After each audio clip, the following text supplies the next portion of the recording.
Assalamualaikum. Bismillahirrahmanirrahim. Welcome back to Chemistry Academia with a new video.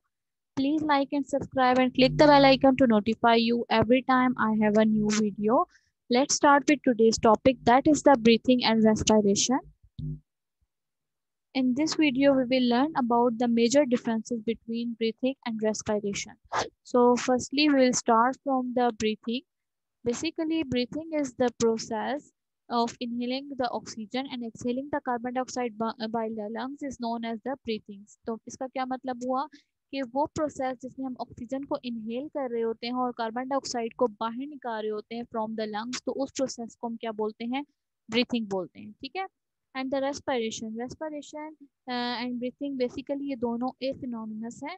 तो इसमें respiration में क्या होता है कि वो प्रोसेस जिसमें एनर्जी हमारी प्रोड्यूस्ड हो रही हो, किस जरिए से? By breaking down the glucose, कि ग्लूकोज को जो हम ब्रेक डाउन कर रहे हो और एनर्जी जो है उसमें हमारी यूज हो रही हो, और उस एनर्जी को जो सेल हैं वो यूज करते हो carry out various cellular work, कि अपना जो सेल का काम है उन सबको करने के लिए, ठीक है।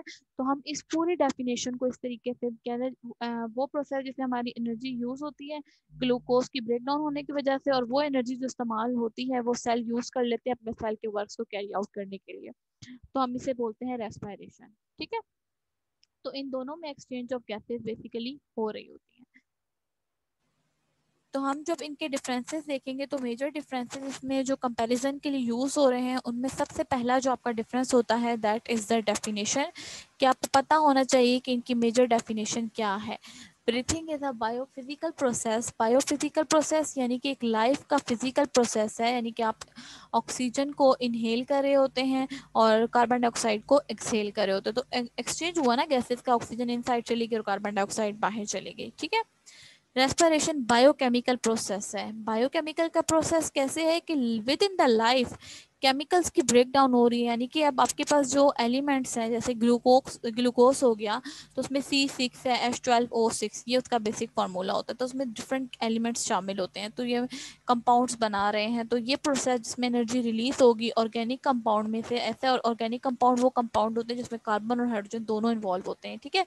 Which are then used to perform different physical activities. जैसे मैंने आपको अभी इसकी बेसिक डेफिनेशन पीछे पढ़ाते हुए बताया था कि आपके पास जो कार्बन डाइऑक्साइड है, सॉरी ये ग्लूकोज है, जब इसकी ब्रेक डाउन होगी तो उसमें से जो एनर्जी हम सेल्स यूज़ करेंगे, और वो सेल एनर्जी क्यों यूज़ करेंगे? डिफरेंट एक्टिविटीज़ को परफॉर्म करने के लिए, ठीक है। तो रेस्पिरेशन क्या हुआ? बायोकेमिकल प्रोसेस हुआ, ठीक है।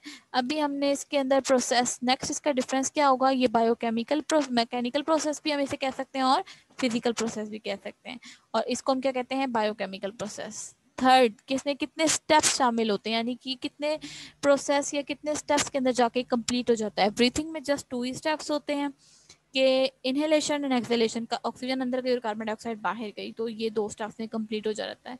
जबकि रेस्पिरेशन में 3 स्टेप्स होते हैं। These are the glycolysis, Krebs cycle and electron transport chain. Glycolysis में क्या होता है? ब्रेकडाउन होती है ग्लूकोज की, ठीक है। तो क्रेब्स साइकिल के अंदर जब ग्लूकोज की ब्रेकडाउन हो जाती है तो डायरेक्ट जो है वो मतलब कि क्रेब्स साइकिल हम स्टेप नेक्स्ट पे नहीं जा सकते जब ग्लाइकोलिसिस ना हो, तो इसलिए हमें फर्स्ट स्टेप का होना ज़रूरी है। फिर हम जो इलेक्ट्रॉन्स की मूवमेंट होती है तो वो थर्ड स्टेप पे आ जाता है। तो इन तीनों स्टेप्स को कंप्लीट करने के बाद ही रेस्पिरेशन का प्रोसेस कंप्लीट होता है। Breathing includes both voluntary and involuntary action, ठीक है। ब्रीथिंग में दोनों शामिल होते हैं, वॉलेंट्री भी और इनवॉलेंट्री भी, जबकि रेस्पिरेशन में जस्ट इनवॉलेंट्री एक्शन ही होता है। इनहेलेशन एक एक्टिव प्रोसेस है, where exhalation is a passive process, ठीक है। एक्टिव प्रोसेस इस तरीके से कि इसमें आपकी एनर्जी जो है वो इस्तेमाल नहीं हो रही, जबकि एक्सहेलेशन में आपकी एनर्जी जो है वो यूज़ हो रही होती है, तो इसलिए पैसिव प्रोसेस हुआ। Except for some reaction in glycolysis, no other step require energy. मतलब ग्लाइकोलिसिस में जस्ट एनर्जी की ज़रूरत होती है, बाकी किसी स्टेप में एनर्जी की ज़रूरत नहीं होती।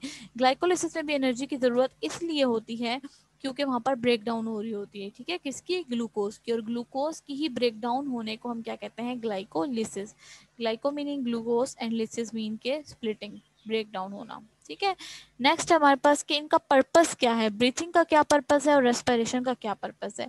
ब्रीथिंग हमें प्रोवाइड करती है oxygen different parts of body के अंदर, जबकि रेस्पिरेशन जो है इसमें लार्ज अमाउंट की एनर्जी जो है वो डिग्रेड हो रही होती है, किसमें से? कार्बन और हाइड्रोजन, यानी कि ऑर्गेनिक कंपाउंड और उनके डेरिवेटिव्स में से। Breathing occurs in all vertebrate, की तमाम वर्टिब्रेट्स में हो रही होती है और कुछ आर्थ्रोपोड में, जबकि रेस्पिरेशन जो तमाम लिविंग ऑर्गेनिज्म में होती है जो कि अर्थ पे प्रेजेंट होते हैं। ठीक है, एनर्जी कहाँ होती, एनर्जी का अब हमने पढ़ना है। Breathing does not provide energy, हमें एनर्जी नहीं देती, जबकि रेस्पिरेशन हमें एनर्जी, रेस्पिरेशन होती तब है जब एनर्जी की प्रोडक्शन हो रही होती है। और कब होती है, अभी जो हमने ग्लाइकोलिसिस का पढ़ा था उसमें। जाहिर बात है कि ये ब्रीथिंग जो है आउटसाइड ऑफ द बॉडी हो रही है, बायोफिजिकल प्रोसेस है, तो इसमें कोई एंजाइम इन्वॉल्व नहीं होता। जबकि रेस्पिरेशन जो है विद इन द बॉडी हो रही है और इसके अंदर जो है काफ़ी एलिमेंट्स वगैरह शामिल हैं, बायोकेमिकल्स शामिल हैं। ठीक है, दैट्स वाई इसके अंदर एंजाइम्स की इन्वॉल्वमेंट होती है। ब्रीथिंग के लिए हमें जो है involve the most organ of the respiratory system, जबकि रेस्पिरेशन के लिए हमें सिर्फ माइटोकॉन्ड्रिया की ज़रूरत होती है, and that is the powerhouse of the cell जो कि एनर्जी प्रोवाइड कर रहा होता है।